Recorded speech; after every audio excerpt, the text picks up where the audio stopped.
저는 대학생 때 뭐 여러 가지 운동을 해봤는데 그 중에 한동안 이렇게 재밌었던 게 볼링이었습니다. 뭐 그전에는 농구를 아주 좋아했고요. 군대 갔다 와서는 족구를 굉장히 좋아했는데요. 볼링을 치게 됐을 때 사실은 이게 그것을 이렇게 치려면 돈이 많이 들어가잖아요.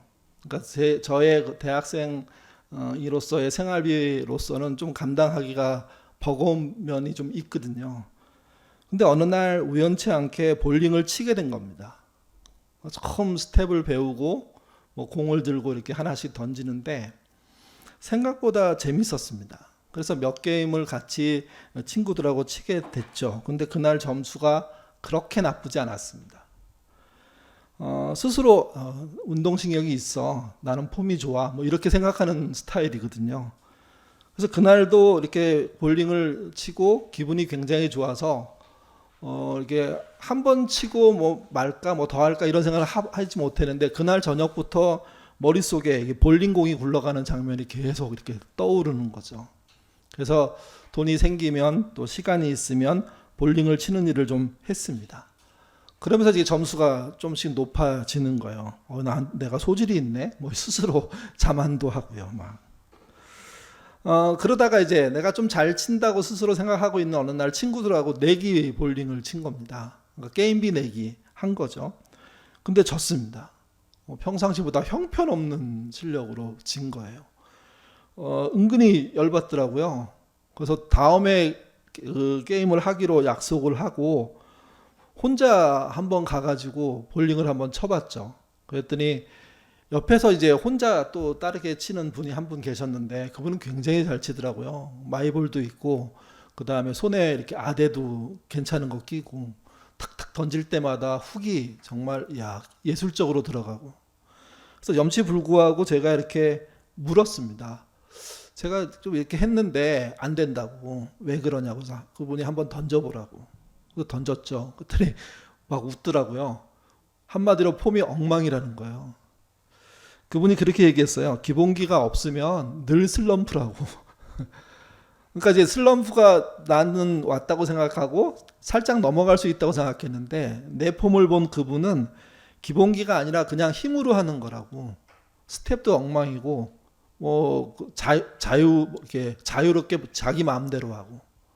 그러면서 이제 본인이 자기가 던지는 걸 이렇게 보여줄 거니까 뭐가 다른지 한번 생각해 보라고 하면서 이제 몇 번 던지고 그 다음에 제가 던질 때 폼을 좀 교정해주고 뭐 이런 일들을 했죠. 그랬더니 나아지더라고요. 근데 예전처럼 힘으로 막 던질 때 하고는 좀 다르게 이렇게 확 나아지기보다는 조금 나아지는. 그래서 그분이 이 자세를 잘 유지하는 게 사실은 제일 중요하다. 그래야 지금의 슬럼프에서 벗어날 수 있다. 뭐 그렇게 얘기해줘서 그렇게 쳐봤죠. 조금 나아지는 뭐 결과가 있었지만 그렇게 치다가 어느 날 이제 훅이라는 게 들어가는 상황이 발생했어요. 그러니까 나는 자연스럽게 던졌는데 볼이 직선으로 가지 않고 약간 옆으로 돌아서 들어가는 모양이 나온 거예요. 그러자 갑자기 제가 훅을 만들어서 넣으면 훨씬 낫겠지 하면서 폼이 다시 흐트러지는 거죠. 그래서 인위적으로 손의 모양으로 손을 이렇게 만들어서 던지려고 하는 억지를 쓰니까 훅의 모양이 일정하지도 않을 뿐더러 다시 슬럼프에 빠진 겁니다. 해결할 수가 없더라고요, 스스로. 그래서 우연찮게 그분을 또 만났을 때 내가 지금 이런 상황이다. 좀 도와달라. 그랬더니 그분이 또 던져보라고. 그랬더니 지금 당신은 훅을 넣는 기술을 갖고 있는 게 아니라 억지로 손으로 돌려 넣는 거라고. 그러면 안 된다고. 훅을 넣으려면 각도부터 새롭게 잡아야 되고 그거를 다시 기본기에 맞춰서 연습을 해야 된다는 거예요, 이게. 그 원리를 조금 이해하니까 그 다음부터 훅을 넣는 걸 억지로 막 손을 돌려서 비틀어서 아니 몸을 틀어서 하지 않게 되고 비슷한 모양으로 하지만 잡는 게 다르고 던지는 방법이 달라지면서 훅이라는 게 생겨나더라고요. 그래서 이제 크게 생긴 두 번째 슬럼프를 이렇게 넘어가게 됐죠. 근데 문제는 이거예요. 스스로 이렇게 갈 수 있는 시간도 적고 그다음에 가면 비용이 많이 드니까 많이 못 가게 되고 그런 순간 어느 순간부터요. 거기를 내가 꼭 가야 되나? 그 점수를 내가 꼭 올려야 되나? 이런 생각이 탁 들더라고요. 그리고는 가지 않게 됐습니다. 어떤 분이 그러더라고요. 그게 진짜 슬럼프라고. 이제 포기한 거니까요, 완전히. 그러니까 여러 가지를 생각할 때 볼링 하나 칠 때도요. 폼을 바꿀 때마다 또는 뭐 이렇게 지루해질 때마다 슬럼프라는 게 생겨나거든요.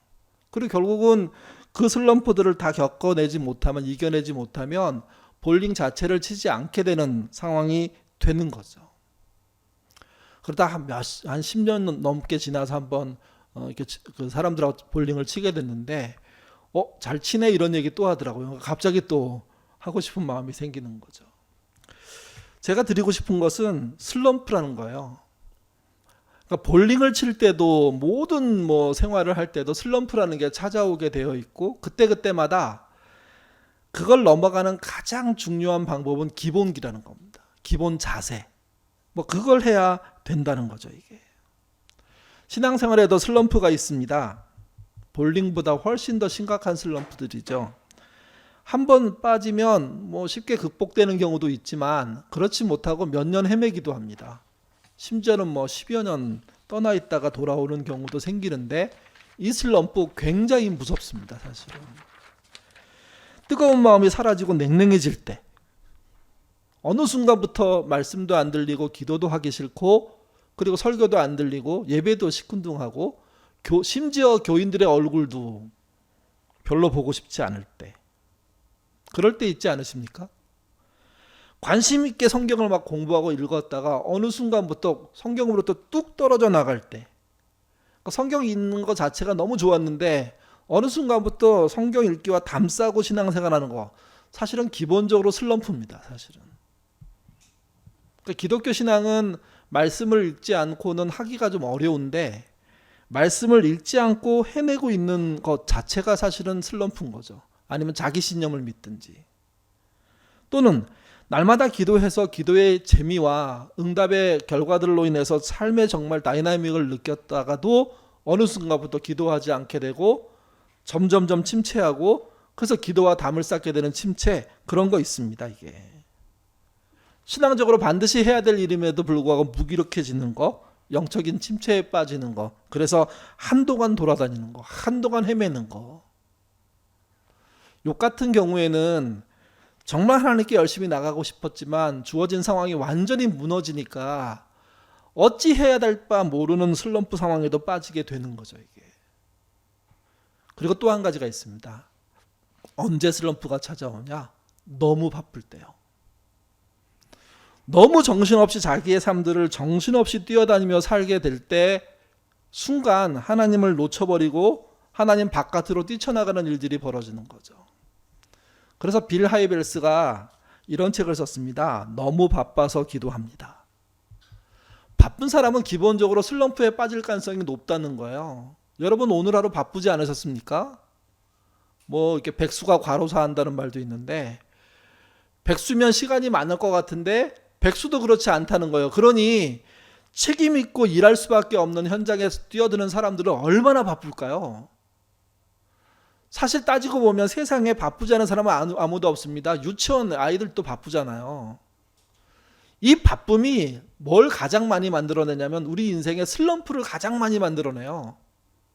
한가해서 슬럼프일 수 있지만 아닙니다. 정신없이 돌아가는 어떤 흐름에 뛰어들었을 때, 삶에 뛰어들었을 때, 그래서 계속 뱅글뱅글 도는 삶을 살고 있는데, 그래서 잘 사는 것 같지만 어느 순간 보면 나는 뭐지? 하는 질문을 던질 수밖에 없는 슬럼프에 빠지게 된다는 거죠, 이게.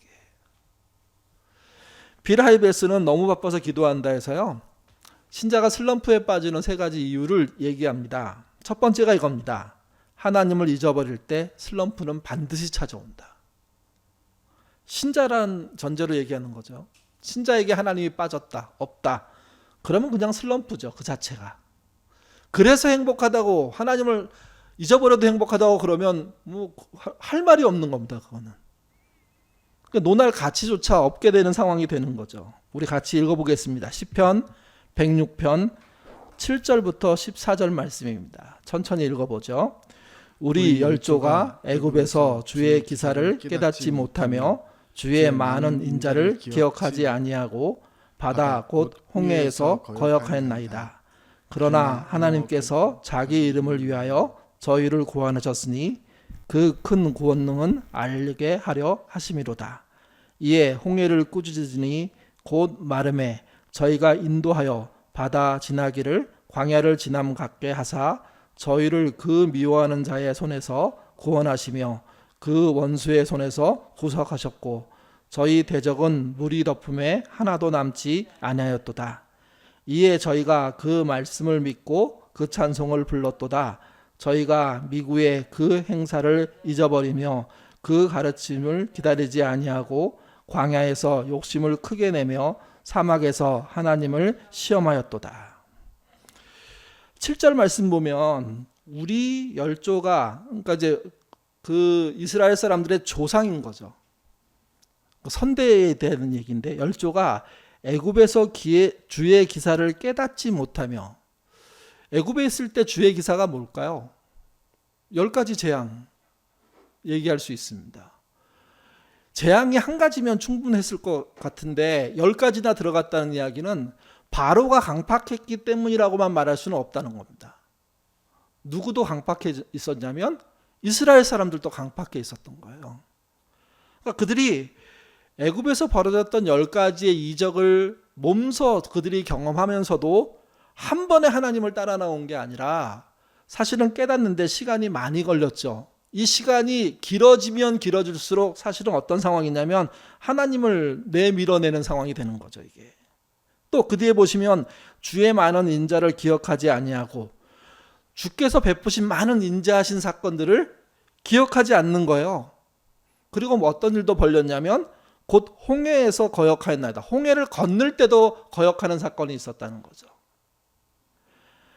우리는 이스라엘 사람들이 아니니까 이 사건을 읽을 때 비교적 이렇게 선한 의도로 읽어줍니다. 그래서 이스라엘이 10가지 재앙을 뚫고 하나님의 그 놀라운 기적을 통해서 불기둥, 구름기둥을 인도하심을 받아 홍해를 잘 건넜다 이렇게 생각하는데 막상 현장에서는 불신앙의 표현들이 수없이 쏟아졌다는 거죠. 이게. 근데 하나님이 그 자리에서 참으신 거예요. 포기하지 않으신 거예요. 그들을 데리고 나가기 위해서 끝까지 노력하신 거예요. 그래서 그들을 어디에 세웠냐면 광야에 세우신 거예요. 이게 10절에 보시면 그 상황을 이렇게 말합니다. 저희를 그 미워하는 자의 손에서 구원하시며 그 원수의 손에서 구속하셨고 저희의 대적은 물이 덮음에 하나도 남지 않았다. 완전한 승리를 주심으로 출애굽시켜서 광야에서 하나님 나라의 백성으로서의 훈련 과정을 겪게 하신 거죠. 이게. 그래서 그들이 열광했고 하나님을 찬양했습니다. 근데 문제는 뭐냐면 그들이 그 하나님을 잊어버린 거예요. 광야에서.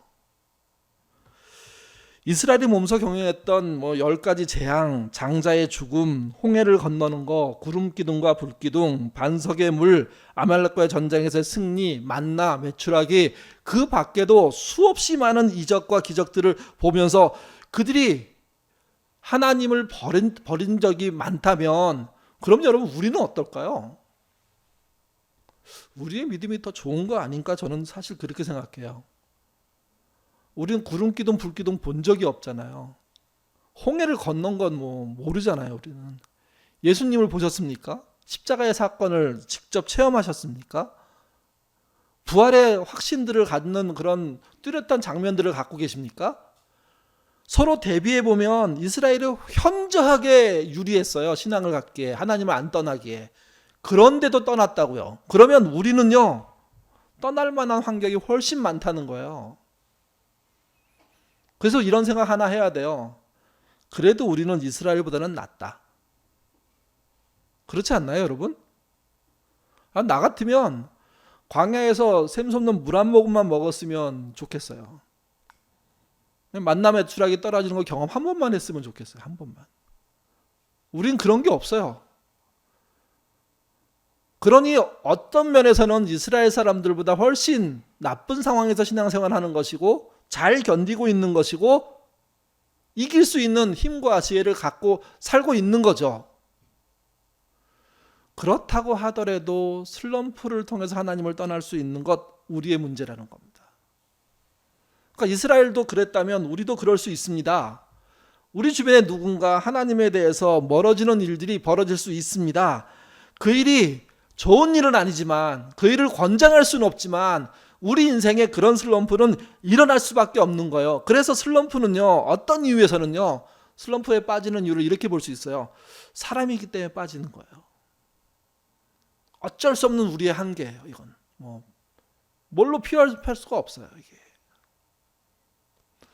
그럴 때 아마 저는 하나님의 은혜가 있을 거라고 믿습니다. 다시 믿게 하게끔 하시는 역사들이 있을 거라고 믿습니다. 정말 우리의 한계 때문에, 우리가 죄인이기 때문에, 우리가 정말 우리 스스로를 구출할 수 없는 그런 절망적인 사람들이기 때문에 우리가 하나님을 잊어버리는 길로 또 들어선다면 하나님은요, 다시 자신의 뜻과 은혜를 통해서 우리를 끌어낼 겁니다. 빠져가는 구덩이 속에서 건져내기 위해서 무언가를 해내실 겁니다. 그게 예수님이잖아요. 그리고 예수님 위에 성령의 역사도 많은 믿음의 선배들을 통해서 그런 일을 해내고 있는 겁니다. 이게. 근데 문제가 있어요. 하나님은 그렇게 일하심에도 불구하고 만약에 스스로 하나님을 떠나려고 애쓰는 거라면, 그러면 얘기는 달라집니다. 사사기 21장 24절에서 25절 말씀 같이 읽겠습니다. 그때 이스라엘 자손이 그곳을 떠나 각각 그 지파 그 가족에게로 돌아가되 곧 각각 그곳에서 나와서 자기의 기업으로 돌아갔더라. 그때 이스라엘 왕이 없으므로 사람이 각각 그 소견에 오른 대로 행하였더라. 자기의 길로 각자 돌아가는 것은 흩어져 있었던 아니면 타지에 나가서 있었던 상관없이 해야 될 일이에요. 그러니까 자기의 집으로 돌아가는 걸 어떻게 막아요? 해야죠, 그거. 왜냐하면 자기 가족이 있고 자기의 삶에 터전이 있으니까. 근데 문제는 이거예요. 그런 식으로 자기의 집으로 돌아가는 건 허용할 수 있는 일이지만 자기의 소견대로 제멋대로 사는 거, 이거는 사실은 우리가 어쩔 수 없는 인간이기 때문에 느끼게 되는 한계 상황하고는 다른 거죠. 의도적으로 벗어나는 걸 말하는 거예요. 점점점 멀어지고 제 멋대로 살면서 하나님을 떠나버리는 걸 말하는 거예요. 이게. 이때 슬럼프가 옵니다. 이 슬럼프를 극복해야 되는 겁니다. 이 슬럼프는 내버려두면 안 되는 겁니다. 나는 어쩔 수 없어. 하나님을 떠날 거야. 우리 인간의 한계에서 오는 슬럼프라면 모르겠는데 스스로 자기의 뜻대로 살기 위해서 떠나는 거라면 그거는 그 사람에게 죄가 되는 것이고 그 사람을 망하게 하는 것이고 그 사람이 결국은 구원받지 못하게 하는 문제를 일으키는 핵심이 되는 거거든요. 이게. 우리가 알지 못하게 하나님을 멀어질 때는 하나님의 은혜가 있겠지만 우리가 스스로 하나님을 거역할 때 물론 그때도 하나님이 역사하실 겁니다. 근데 끝까지 자기의 소견대로 오른 대로 간다면 그건 슬럼프가 아니고 망하는 길이 되는 거죠. 이게. 어떻게 회복을 할까요? 어떻게 지켜낼까요? 내 소견에 오른 대로 가지 않도록 내 삶에 하나님을 들여놓는 습관들을 만들어야 됩니다. 그게 기도하는 거고 그게 말씀을 보는 거죠. 답이 너무 뻔하십니까? 아니요. 그만한 답이 없는 겁니다. 뻔한 답이 계속 반복될 때 잊지 마십시오. 그것 말고는 답이 없는 겁니다. 그래서 그 뻔한 답이 계속 나오는 거죠. 그럴 때 답이 지루하다고, 답이 신선치 못하다고, 답이 새롭지 못하다고, 많은 사람이 영어를 공부하기 위해서 막 노력하다가 어렵고 잘 안 되니까 15일 만에 영어 수거 완성 이런 거에 빠지잖아요. 3개월 만에 영어 회화 완성 이런 거에 빠지잖아요. 여러분 15일 만에 수거를 어떻게 완성하며 3개월 만에 어떻게 회화를 완성합니까? 어떻게 리딩을 다 하고 어떻게 여러분 번역을 하고 어떻게 영작을 하고 그게 가능할까요? 그러기 위해서는 자신의 한계를 넘어서는 공부를 해야 되는데 그렇지 않고 어떤 기법에 의해서만 그걸 하려고 생각해요. 그래서 새로운 방법, 참신한 방법, 더 나은 방법 이런 거 찾는 거죠. 그래서 등장하는 결정판이 뭔지 아십니까? 왕의 제정 같은 거예요. 예수 잘 믿으면 기가 막히게 부자가 된다. 나는 내가 쓸 돈을 걱정해 본 적이 없다. 이런 간증이 나오는 거예요. 여러분, 그건 사기예요. 사기. 새로운 게 아니라. 진짜 우리의 슬럼프를 극복했을 때 제일 중요한 것은 무엇이냐면 우리가 우리의 소견대로 살지 않도록 나의 삶에 브레이크를 내가 걷는 거죠. 그게 결국은 내 능력으로 안 되니까 그분의 말씀과 그분의 기도밖에 없는 거예요. 그리고 한 가지 더 소명의식을 가질 필요가 있어요. 믿는 우리는 뭐 어떤 소명을 가져야 되냐면 내가 가족의 최후의 보루인지도 모른다. 아니 보루가 되겠다 하는 생각을 가져야 돼요. 이게요. 그래서 나한테 책임의식을 더 불어넣는 방식으로 나만은 지켜내자, 나만은 이겨내자, 나만은 기도와 말씀으로 견뎌내자, 이렇게 해서 하나님을 떠나지 않아야 되는 거죠. 여기에 새로운 방법은 없습니다. 신선한 방법 있을 수가 없습니다. 왕의 제정처럼 생뚱맞게 부자 되는 방법, 그런 거 없습니다. 그런 거 다. 마음에 어떤 것을 그리고 기도하고 원하면 이루어진다? 그게 시크릿이라고 하잖아요. 그런 거 없어요. 두 번째, 슬럼프에 빠진 우리가 빠지게 되는 원인 두 번째는요, 의식 없이 범죄를 저지를 때입니다. 범죄를 저지르는데 내 양심이 안 움직여요. 대부분 범죄를 저지르면 양심이 쿵쾅쿵쾅거려가지고 그걸 못하게 되는 거잖아요. 갈등에 빠지죠. 하더라도 하고 나서 후회하게 돼 있죠, 이게. 근데 그 의식, 양심이 없이 범죄를 저지르기 시작할 때입니다. 말라기 1장 7절에서 8절 같이 읽겠습니다. 너희가 더러운 떡을 나의 단에 드리고도 말하기를 우리가 어떻게 주를 더럽게 하였나이까 하는도다. 이는 너희가 주의 상을 경멸히 여길 것이라 말함을 이남이니라. 만군의 여호와가 이르노라. 너희가 눈먼 희생으로 드리는 것이 어찌 악하지 아니하며 저는 것 병든 것으로 드리는 것이 어찌 악하지 아니하냐. 이제 그것을 너희 총독에게 드려보라. 그가 너를 기뻐하겠느냐 너를 간합하겠느냐. 이 말은 무슨 말인지 좀 생각해 볼 말입니다. 하나님께 뭔가를 드린다고 생각할 때 지금도 아마 우리 교회 권사님들 그러실 거예요. 하나님께 헌금한다고 생각하면 그 헌금을 할 때 드리는 돈, 그것을 청결하게 유지하고 아니 청결한 것 자체를 구하죠. 그런 경우들이 많죠. 그 행동이 무슨 신성한 행동은 아닙니다. 그런 돈만 하나님이 받으신다, 헌금이다 이렇게 말할 수 없습니다. 어떤 헌금이든 마음을 담고 최선을 다해서 그가 진실되게 자발적으로 드린다면 그게 헌금이죠. 이게. 근데 하나님께 드리는 것을 소홀하게 생각해서 아무렇게나 드린다면 이 본문은 그게 진짜 헌금이냐 헌물이냐 하나님이 받으시겠냐 하고 질문을 던지는 겁니다. 더 나쁜 건 이거예요. 의도적으로 그렇게 한다면, 의도적으로 나쁜 거, 자기가 쓰지 않을 거, 별 볼 일 없는 거 그걸 골라서 드린다면, 그리고 자기는 유익한 거 좋고 나은 것만 가져간다면, 그러면 그가 드리는 것은 하나님이 받지 않으실 뿐더러 그가 그런 것을 만약에 자기의 주인에게, 그 시대의 어떤 지도자들에게 드린다면 그걸로 인해서 그가 해를 당하지 않겠냐? 이 얘기를 질문하고 있는 거죠. 이게 실제 범죄의 가장 큰 건 뭐냐면 보이지 않게 하나님을 대접해드리지 않고 모시지 않고 무시해버리는 겁니다. 대놓고 하지 않았는데 뭐 나는 살인 저지른 거 아니야, 인신매매한 거 아니야, 뭐 중대범죄를 저지른 거 아니야 이렇게 얘기하면서도 그러나 스스로 할 수 있는 것을 안 해버리는 거,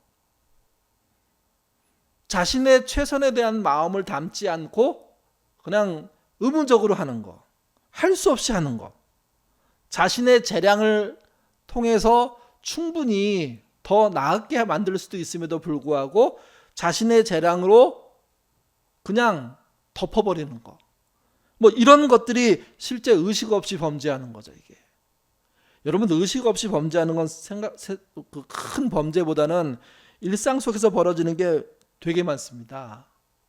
영업이 안 돼가지고 이익이 작아서 평상시 같으면 하지 않았을 일들을 해버리는 거죠. 그런 것들이 쌓이고 쌓여가지고 그게 그냥 우리의 보통 있는 일, 우리가 통상적으로 하는 일, 우리의 관행이 되도록 만들어버리는 거, 이게 사실은 더러운 떡을 하나님 제단에 드리는 것과 똑같은 일이 되는 겁니다. 그게 하나님을 멸시하는 거죠. 이런 일이 반복되면 신앙적으로 슬럼프에 빠집니다. 이 슬럼프 생각보다 극복하기 어렵습니다. 뭔가 엄청난 일들이 벌어져야 되는 겁니다. 그 사람의 영혼에 지진이 일어나야 되고 하나님이 죄를 지적해서 그 죄가 죽을 만큼 아파야지만 극복이 되는 거거든요. 그렇지 않으면 그 슬럼프는 그 사람을 끝까지 망가뜨립니다. 말라기 3장 5절도 같이 읽어보죠. 읽겠습니다. 내가 심판하러 너에게 임할 것이라. 술수, 이거는 속임수를 말합니다.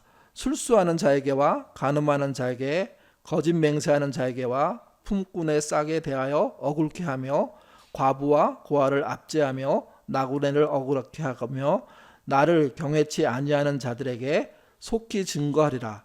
만군의 여호와가 말하였느니라.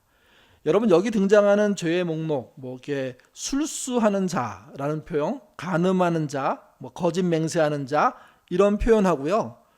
대등하게 쓰이는 말이 뭐냐면 품꾼의 싹을 속이는 자, 고아와 과부를 압제하는 자, 나그네를 억울하게 하는 자, 이게 같은 뜻입니다. 이게 동시에 이건 또 뭐와 같은 뜻이냐면 나를 경외하지 않은 자와 같은 뜻입니다. 그러니까 엄청나게 큰 범죄를 통해서만, 대단히 대규모 그리고 큰 피해를 주는 범죄에서만 하나님을 경외하지 않는 일이 발생하는 게 아니라 이 땅에 사람들과의 관계에서 누군가를 억울하게 만들어버리는, 압제하는 거, 그리고 싹을 일당을 속이는 거, 이런 것들이 하나님을 경외하지 않는다는 거죠. 우리가 이제 저희가 어렸을 때 아르바이트 할 때 제가 경험했던 거 여러 번 있는데, 그 아르바이트 현장에 나가면 매일매일 일당을 안 줘요. 뭐라고 얘기냐면 네가 한 15일 정도 잘 나오면 그 다음부터 일당을 줄게. 그러니까 저는 어떻게 생각했냐면, 그러면 15일 나가고 16일째 되면 16일치의 일당을 제가 받을 거라고 생각했어요. 그랬더니 그 일을 시키는 분이 15일째 되고 나니까 이제부터 일당을 쳐줄게. 그날이 첫날인 거예요. 앞에 15일을 자기가 갖는 거예요, 그냥. 그래서 항의했죠. 저희 이제 친구 셋이 알바를 했는데, 그랬더니 하는 말이 너희는 잘 몰라서 그래. 우리 동네는 원래 그런 거야. 십장이 되려면 얼마나 힘드는 줄 알아? 그래서 이 정도는 자기가 가져야 되는 거야. 이렇게 얘기하더라고요. 그래서 우리가 막 흥분해가지고 다른 분들한테 그랬더니 그분들이 그런 게 어딨냐고, 어린애들 돈 뺏어가는 거냐고. 그러니까 그분의 입장에서는 그게 관행인 거죠. 근데 여러분, 돈이 급해갖고 알바하는 그 학생의 입장에서는 그게 착취죠. 그게 억울함을 만드는 거 아닙니까? 그런 일이 하나님을 경외하지 않는 일이라는 거예요. 그런 일들을 하게 되면 안 되는 겁니다. 그게 길어지면 아무리 신앙적으로 좋다고 해도 그 사람은 슬럼프예요. 일어설 수가 없어요. 더 나빠져요. 그렇게 생각하는 분, 다른 일에서도 더 악한 일을 할 수밖에 없는 존재가 되는 거죠, 이게. 이 슬럼프에서 나오려면 계속 말씀드리지만 답은요, 기도하는 수밖에 없어요. 말씀을 보는 수밖에 없어요. 자기 가슴을 치도록 기도해야 돼요. 그리고 그것이 잘못인 걸 깨달아야 돼요. 그래야지만 거기서 나올 수 있는 거예요. 슬럼프에 브레이크를 걸 수 있는 건 결국은 자기 자신을 향해서 자기가 얼마나 나쁜 사람인지 깨달으면서 기도하는 수밖에 없는 거죠, 이게. 세 번째, 언제 슬럼프가 오느냐? 기다리지 못할 때입니다. 그러니까 낙심할 때요. 다른 말로 하면. 하나님께 매일 나가는데 죄가 없음에도 불구하고 낙심이라는 게 찾아올 수 있죠. 다 괜찮았는데 어느 날 하루, 오늘은 진짜 아무것도 하고 싶지 않다라고 하나님께 기도해서 무슨 소용이 있나? 그분은 주무시는 거 아닌가? 이런 생각 들 수 있어요, 사실은요. 들 때가 오고요. 그럴 때 슬럼프가 시작돼요. 누가복음 18장 저희가 올해 기도할 때 한번 이 부분을 가지고 말씀을 드렸는데 18장 1절에 이렇게 말합니다. 항상 기도하고 낭망치 말아야 될 것을 저희에게 비유로 하여라는 본문이거든요.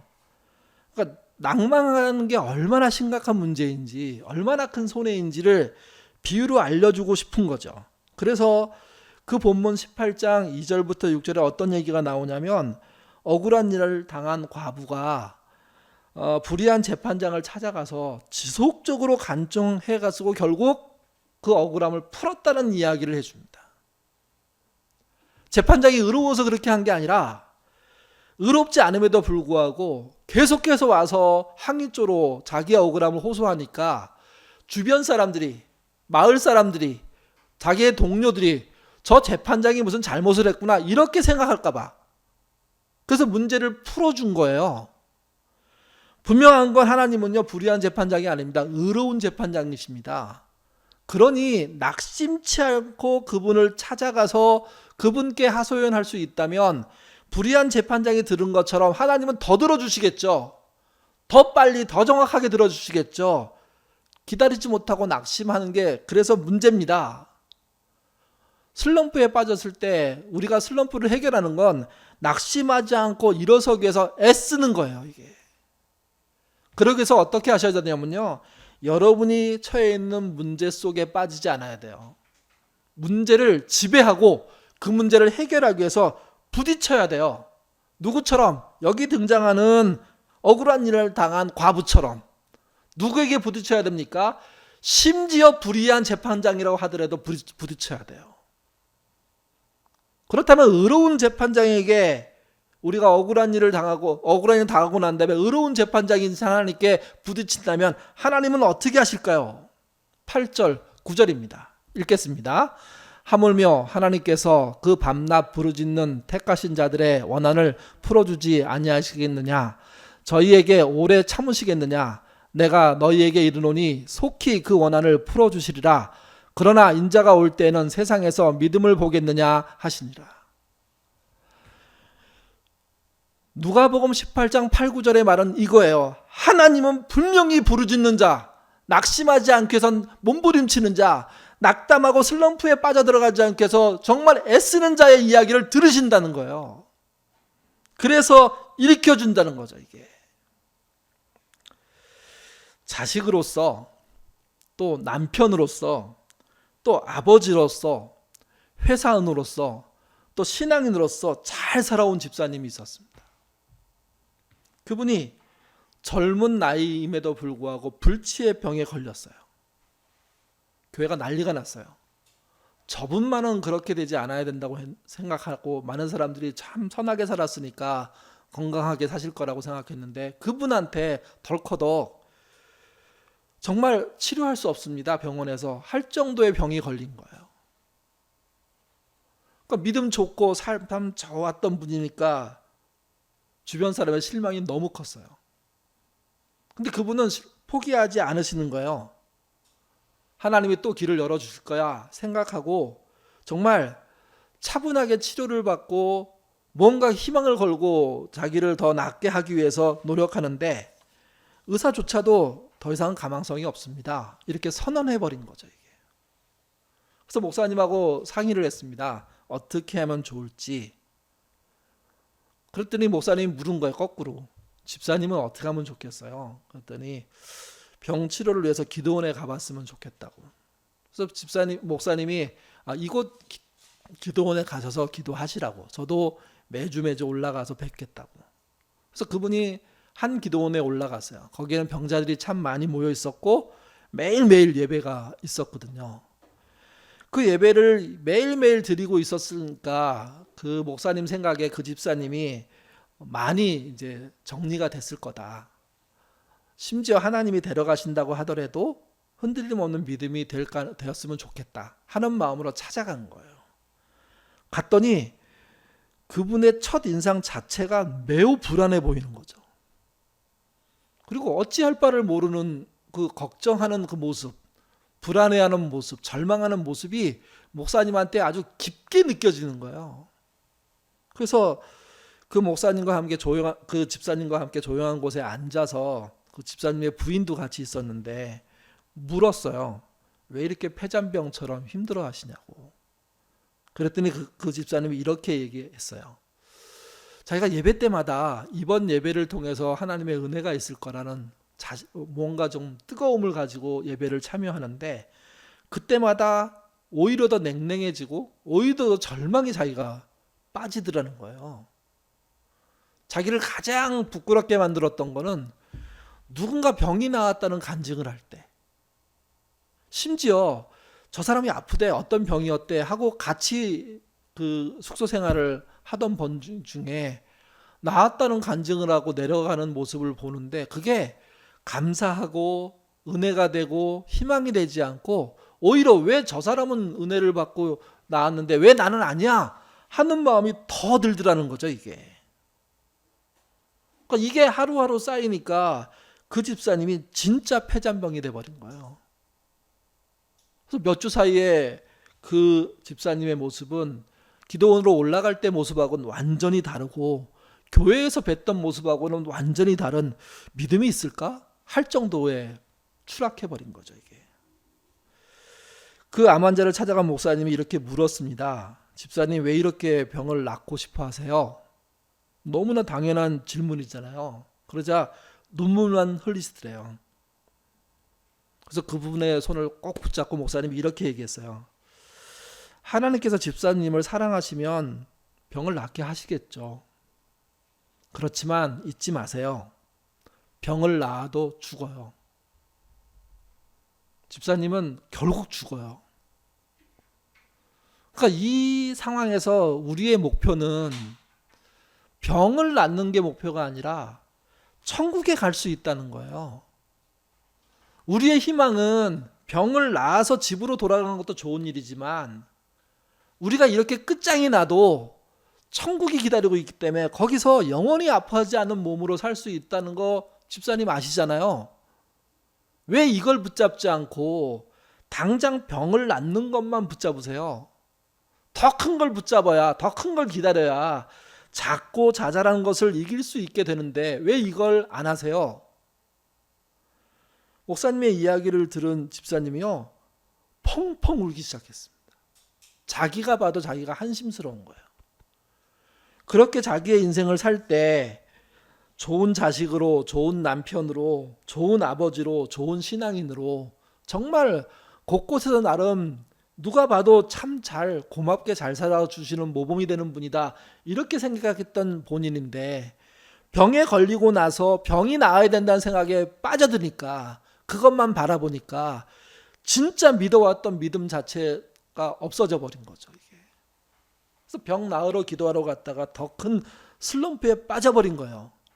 그리고 나중에 집사님이 가셔야 될 거는 병이 낫는 것은 임시 어떤 지나갈 곳이고 실제는 천국이기 때문에 죽어도 천국 갈 수 있다는 믿음이 생기면 모든 것을 이길 수 있지 않겠습니까? 하는 겉면에 그 마음이 새롭게 되기 시작한 거죠. 보통 이 정도 얘기를 들려드리면 그리고 병이 나았구나 이렇게 생각하는데 실제 그분은 그렇지 않았어요. 그 다음 날 아주 평안한 모습으로 돌아가셨어요. 여러분 이게 실패일까요? 이게 병을 나아야 되는 것과 죽어 천국 가는 것을 비교할 때 이게 실패가 될까요? 여러분 기다리지 말아야 될 것을 기다릴 때 슬럼프가 옵니다. 억지를 기다릴 때 슬럼프가 오는 겁니다. 실제 우리는 천국에 가도록 믿는 자에게 구원이 있다는 것을 믿고 있기 때문에 우리가 그 믿음을 가지고 보면 이 세상에서 꼭 끝까지 붙잡아야 될 게 없다는 걸 알 수가 있어요. 우리 신앙의 목적이 생명의 연장입니까? 아니면 천국입니까? 명확하게 하셔야 됩니다. 우리는 천국에 가는 여정을 걷는 사람들이고 그 시간이 개인적으로 좀 다를 수밖에 없다는 거죠. 이게 그걸 모르고 생명 연장, 생명 배부르게 사는 거, 부자로 사는 거, 누리고 사는 거 떵떵거리고 사는 거, 오래오래 사는 것이 목표가 되면 결국은 천국을 잃어버리는 슬럼프에 빠지는 거예요. 그분이 진짜 평안한 모습으로 아내가 보기에도, 목사님이 보기에도, 가족들이 보기에도 떠나셨구나, 이렇게 보인 것은 그가 진짜 품어야 될 천국을 품었기 때문에 가능한 것 아닐까요? 우리는 그렇게 슬럼프를 이길 수 있어요. 세상의 슬럼프가 아무리 크다고 해도 우리의 마지막은 그분의 품이고 그분의 나라다. 그렇다면 어떤 슬럼프도 이길 수가 있는 거죠, 이게. 빌 하이베스가 세 가지의 슬럼프를 얘기했는데 요즘 우리는 한 가지 공통적인 슬럼프를 겪고 있잖아요. 그게 네 번째라고 저는 생각하는데 지금이 슬럼프의 현장이에요. 장기적으로 동료들을 대면하지 못할 때. 우리가 이런 적이 있었나요? 저희 아버님 장례식장에서 1년 만에 본 교우들이 여러 명이었습니다. 목사 입장에서 뭐 장기 결석을 하는 교인들과 오래간만에 나오면 모르겠지만 만나지 못하는 상태 자체가 저한테는 우울이에요. 절망이고 슬럼프예요, 이게. 어르신들 신방하기위해서 3월 달에 계획 세우면서 한 10여 가정 전화드렸어요. 그랬더니 대부분이 신방이 어렵겠다고 하세요. 신방이 어렵겠다고 했던 것 자체가 잘못됐다고 생각 안 해요. 근데 제 입장에서는 어떤 거냐면 내가 내 교우를 만날 수 없는 상황, 만나지 못해도 할 말이 없는 상황, 전화로만의 한계 속에 빠져 있는 상황, 이거 자체가 슬럼프예요, 이거요. 슬럼프. 이 슬럼프를 어떻게 극복할 수 있을까? 그냥 어쩔 수 없는 현실이니까 내버려 둬야지, 이렇게 말할 수는 없는 거잖아요. 이때 나를 갈고 닦고 세우고 새롭게 만드는 것은 내가 그분 앞에 무릎 꿇고 내가 새벽을 깨우든 밤을 깨우든 시간을 내서 무엇을 하든 나를 낭만치 않도록 계속해서 움직이는 거예요. 견뎌내는 거예요. 여러분, 이 방법에 요행이 없습니다. 저절로 되는 게 없습니다. 그냥 막 새로운 게 없는 겁니다. 가장 뻔한 건데 그 뻔한 것을 가지고 낭망하지 않는 길을 찾는 것이 답이고, 그 답을 찾을 때 지금의 슬럼프를 이길 수 있는 거죠, 이게. 그때 천국이 큰 힘이 됩니다. 그때 하나님을 떠나지 않으려고 노력하는 게 큰 힘이 됩니다. 그때 기다리지 않아야 될 걸 기다리는 것을 버리는 거, 이게 큰 힘이 됩니다. 그때 조그만 잘못된 죄들이 반복될 때 그것을 두려워하고 그것을 쫓아가지 않으려고 애쓸 때 힘이 되는 겁니다. 더 중요한 건 이거예요. 그래도 사람은 한계가 있기 때문에 슬럼프에 빠질 수 있습니다. 그러면 하나님 뭐 하실까요? 이사야서 19장 49장 15절입니다. 마지막으로 같이 읽겠습니다. 여인이 어찌 그 젖먹는 자식을 잊겠으며 자기 태어서 난 아들을 긍휼히 여기지 않겠느냐. 그들은 혹 잊을지라도 나는 너를 잊지 아니할 것이니라. 하나님은 우리를 잊지 않으신답니다. 우리가 포기의 나락으로 추락할 때도, 슬럼프에 빠져 있을 때도, 우리가 기다리지 말 것을 기다리면서 헤매고 있을 때도 그분은요 뭔가를 하실 겁니다. 그 하나님이 계심을 우리가 믿어야 됩니다. 그 하나님이 계시기 때문에 우리가 뭘 하는 거냐면 낭망하지 않는 거죠. 하나님이 살아계시고 우리를 잊지 않으시고 우리를 향해서 뭔가를 하시겠다는 그것 때문에 우리는 일어설 수 없는 곳에서 일어나고, 지쳐있지만 다시 힘을 내고, 쓰러지고 넘어지고 포기할 것 같을 때 기도로 무릎을 꿇고 하나님 말씀을 붙잡고 더 그 말씀을 외우고 그 말씀을 다시 반복하면서 우리가 가야 될 길을 일으켜 나가도록 하는 거죠, 이게. 낭망하지 마십시오. 하나님은 여러분을 잊지 않으십니다. 잊은 적이 없으십니다. 끊임없이 여러분을 찾아오실 겁니다. 또 여러분을 위해서 예수 그리스도를 예수 그리스도를 희생시킨 그분이 어떤 일을 통하여서 우리를 일으키기 위해서 애쓰실지 모릅니다. 그 하나님이 포기하지 않는 한 우리는 포기할 수 없다, 이렇게 생각해야 됩니다. 그럴 때 우리들에게 다시 일어서는 힘들이 생기는 거죠. 절대 하나님을 잊어버리지 않겠다고 다짐하십시오. 절대 작은 죄에 휘둘리지 않겠다고 여러분 다짐하십시오. 합당한 것을 기다리고 합당치 않은 것을 기다리지 않겠다고 여러분의 신앙을 분명히 하십시오. 그리고 지금을 이기십시오.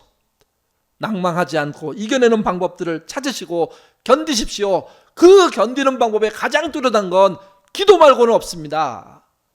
말씀을 붙잡는 것 말고는 없습니다. 그 말씀이 우리를 깨닫게 합니다. 하나님, 그분은 너를 잊은 적이 없다고. 잊지 않으시는 하나님이 계시다면 이 모든 상황은 이겨낼 수 있습니다. 그 이겨내는 신앙 가지시기를 주님의 이름으로 부탁드립니다. 기도하겠습니다. 하나님은 우리를 잊지 않으십니다. 수없이 말씀을 통해서 말씀해 주셨습니다. 모든 게 슬럼프일 수밖에 없는 지금 이 순간, 이 시대를 사는 우리가 그 말씀만은 붙잡고 이 말씀을 통해서 낭망하지 않는 신앙 가질 수 있도록 주님 인도하여 주옵소서. 우리가 포기하는 순간 누구도 우리를 못 지켜냅니다. 하나님 우리를 잊지 않으셔도 우리가 하나님을 도망치는 순간 하나님의 수없는 많은 장애물들을 뚫고 우리가 하나님을 멀리 떠나는 순간 막을 방법이 없습니다. 하나님이 우리를 잊지 않겠다고 하셨고 잊지 않으시는 일을 하고 계시니 우리는 우리의 자리에서 낭망하지 않고 그 하나님을 찾아내기 위해서 도전하고 노력하고 부딪히고 애쓰는 우리가 되게 하옵소서. 그 어떤 것보다 우리의 슬럼프를 회복할 때 중요한 것은 기본기입니다. 말씀과 기도라는 이 뻔한 답이 우리를 마침내 살릴 것이라는 사실 놓치지 않게 하시고 세상이 말하는 요행의 그런 새로운 방법들에 현혹되지 않도록 하나님 인도하여 주옵소서. 세상에 왕의 재정이라는 건 없습니다. 왕 같은 제사장이 있는 것이지 예수 믿어 왕 같은 부자가 된다는 이 허망한 이야기들 내다 버리게 하시고 다시 말씀으로 다시 기도하는 자리로, 그래서 그것을 통해서 낭망하지 않는 우리가 되도록, 그래서 우리를 잊지 않으시는 하나님을 찾아가는 여정을 만들어내도록 하나님 우리를 도와 주시옵소서. 예수님 이름으로 기도드립니다. 아멘.